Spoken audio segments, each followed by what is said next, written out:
Hi guys, welcome to our channel Telugu audio stories with మైత్రి.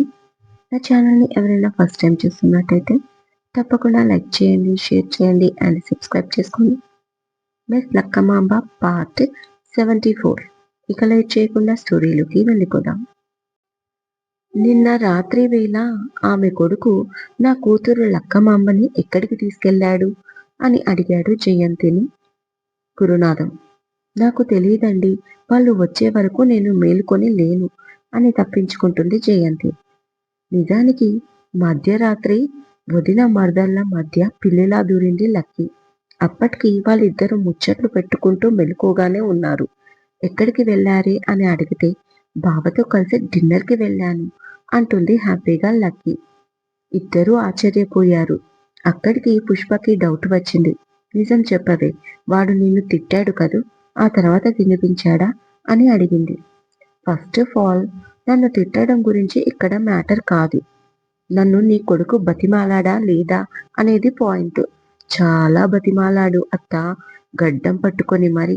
ఆ తర్వాత నాకు ఇష్టమైన ఫుడ్ తినిపించి నా ఫేవరెట్ ఐస్ క్రీమ్ కూడా తినిపించాడు అని నవ్వుతూ చెప్పి, మీకు తెలుసా, నేను అలిగి బైక్పై ఎక్కను అంటే ఎత్తుకొని మరి ఎక్కించాడు అంటూ రాత్రి కబుర్లు చెప్పి ఇప్పుడు మాత్రం మామ అల్లుళ్లకు ఎంత పెద్ద గొడవ జరుగుతుందో అని మేమిక్కడ టెన్షన్తో చేస్తుంటే అది మాత్రం హ్యాపీగా పడుకుంది దొంగముండ అని మనసులో తిట్టుకుంది పుష్ప. అప్పుడే రూమ్ నుంచి గుడ్ మార్నింగ్, నన్ను ఎవరైనా తలుచుకున్నారా అని కళ్ళు సరిగ్గా తెరవకుండానే బయటికి వచ్చింది లక్కీ ఎప్పటిలా. అసలే షార్ట్ అండ్ టీషర్ట్లో ఉంది. అది గమనించుకోలేదు సరికదా. కనీసం గురునాథం ఇంట్లో ఉన్నాడు అన్న విషయం కూడా మర్చిపోయింది. వెంటనే తల్లి లక్కమాంబ అని అరిచాడు గురునాథం లక్కీని చూస్తూనే. అంతే, తండ్రి గొంతు వినగానే ఒక్కసారి కళ్ళు తెరిచేసి ఆయన రూపాన్ని చూసి రాత్రి ఆయన రావడం గుర్తుకు వచ్చి దడుచుకొని భయపడిపోయింది లక్కీ. క్షమించండి నాన్నగా అని తన నోటి నుంచి మాట కంప్లీట్ కాకముందే, లక్కమాంబ, ఏంటి వస్త్రధారణ? ఇదేనా నేను నీకు నేర్పించిన సంస్కారం? ఇదేనా నేను నిన్ను పెంచిన పెంపకం? ఒక ఆడపిల్ల వంటి నిండా బట్టలు కట్టుకోవాలి. అది మన భారతదేశ సంస్కృతి. మన భారతదేశ స్త్రీని విదేశీయులు సైతం చేతులెత్తి మొక్కుతారు. ఎందుకు అని గురునాథం అనగానే, ఇప్పుడు లక్కీ ఆ డ్రెస్ వేసుకున్నంత మాత్రాన భారతదేశం మొత్తం బ్యాడ్ అవుతుందా మామయ్య అంటూ లోపలికి వచ్చాడు. అప్పుడే తన జిమ్ కంప్లీట్ చేసుకుని శౌర్య. నా కూతురు వస్త్రధారణ గురించి మాట్లాడడానికి నేను ఇక్కడికి రాలేదు. మీరు బయట ఎవరికీ తెలియకుండా చేసిన ఘనకార్యాల చిట్ట విప్పుదామని వచ్చాను అన్నాడు గురునాథం చైర్లో కూర్చొని. లేక లేక ఇంత దూరం వచ్చాక మాట్లాడకుండా నేను కూడా వదలను. అది ఎలాగో నెక్స్ట్ మాట్లాడుకుందాం. ఇప్పుడు లక్కీ డ్రెస్కి ఏమైంది, ముందు చెప్పండి అది అన్నాడు శౌర్య. తండ్రిని చూసి భయపడి పారిపోతున్న లక్కీ చెయ్యి పట్టుకొని మరీ ఆపి అడిగాడు. నా కూతుర్ని నేను చాలా మంచి సంస్కారంతో పెంచాను. తల్లిదండ్రులు ఆస్తిపాస్తులే కాదు, సంస్కారం కూడా ఇవ్వాలి. అది నా కూతురికి కావలసినంత ఇచ్చాను. కానీ నా కూతురు ఇలాంటి వేషాలు వేస్తే నేను అస్సలు సహింపను అన్నాడు గురునాథం. మీరు ఎంత మంచి సంస్కారం ఇచ్చినా 20 నుంచి 20 ఏళ్ల మధ్యల వరకే ఇస్తారు. ఆ తర్వాత ఇంకో 75 ఏళ్ళు ఏ అమ్మాయి అయినా తన మొగుడితోనే బతకాలి. అంటే నీ కూతురు ఇప్పుడు నాతోనే బతకాలి. నాకు మీరు వేయించే డ్రెస్సెస్ నచ్చవు. నా భార్య ఇలాగే ఉండాలి. నాకు ఇలాంటి డ్రెస్సెస్ అంటేనే ఇష్టం.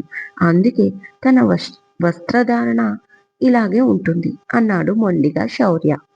నేను దాని గురించి అడగడం లేదు తల్లి లక్కమాంబ. ఇప్పుడు నువ్వు గదిలోకి వెళ్ళు. మేము పెద్దవాళ్ళం మాట్లాడాలి ఒక ముఖ్యమైన విషయం పైన అన్నాడు గురునాథం.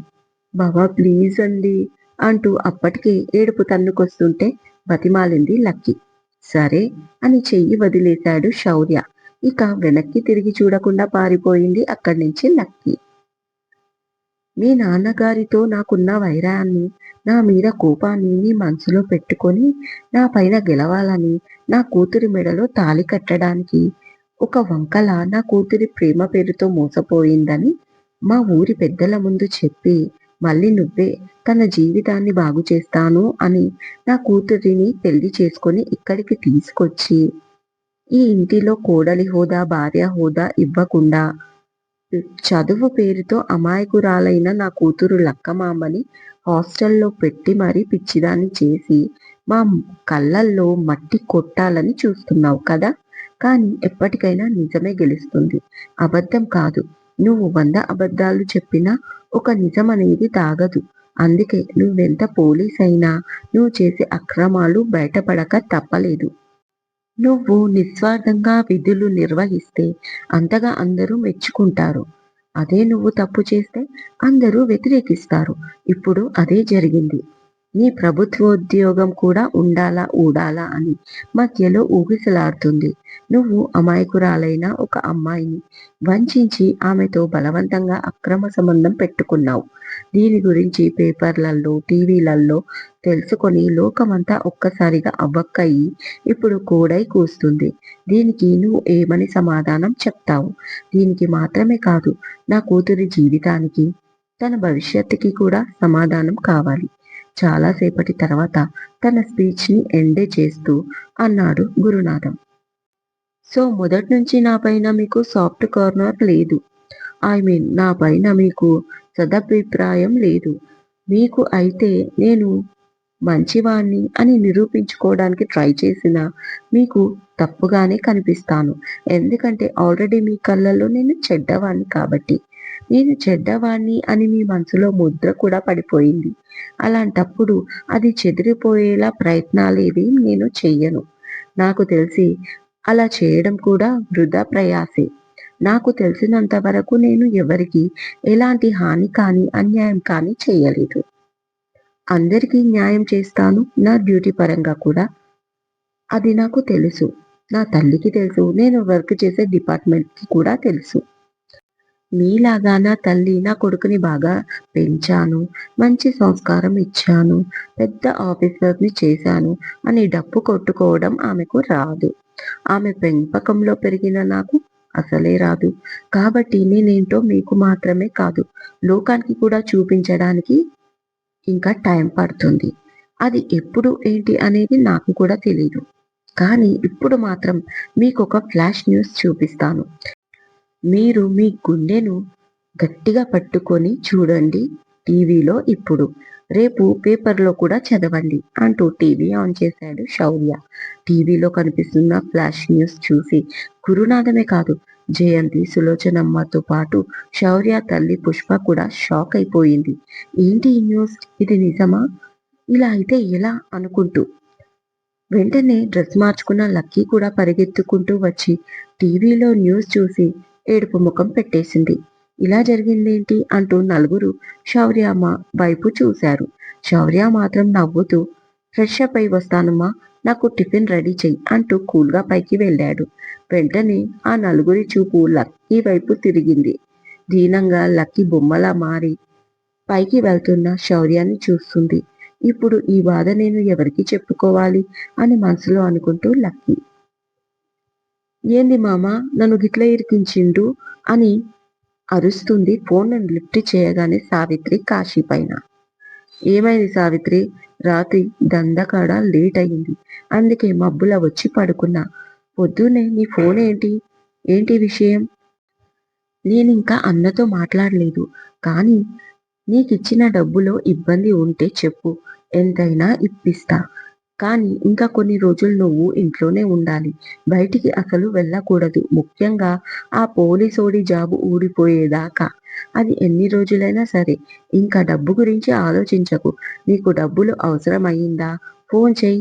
ఎంత డబ్బైనా అడిగి ఇస్తానులే. నువ్వు పెట్టే ఫోను అన్నాడు నిద్రమత్తులో కాశీ. అయ్యో!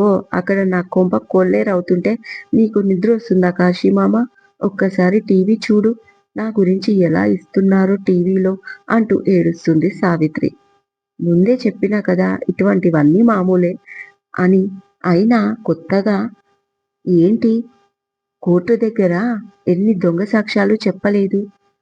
ఎంతమంది నీ సాక్ష్యాలకు గెలిచినోళ్ళ దగ్గర డబ్బు తీసుకొని గోడినోళ్ళతోటి తిట్లు తినలేదు. కొత్తగా మాట్లాడతావేంటి సావిత్రి అన్నాడు కాశీ. నేను చెప్తున్నది నీకు అర్థం అయితలేదు మామ. ఒక్కసారి ఆ నిద్రమత్తు వదిలేయ్. టీవీ పెట్టి చూడు మామ. ఒక్కసారి టీవీ చూడు అరుస్తుంది ఫోన్లో సావిత్రి. అబ్బబ్బా చూస్తాను, మళ్ళీ ఫోన్ చేస్తానులే అంటూ కాల్ కట్ చేసి టీవీ ఆన్ చేశాడు కాశీ. అంతే, నోరు తెరిచింది చెరిచినట్టే పెట్టేశాడు ఫ్లాష్ న్యూస్. అంత వేడిగా ఉంది మరి. అబలా కేసులో ఇదేం ట్విస్టురా మామ. అబలా కేసులో ఒక కీలక మలుపు చోటు చేసుకుంది.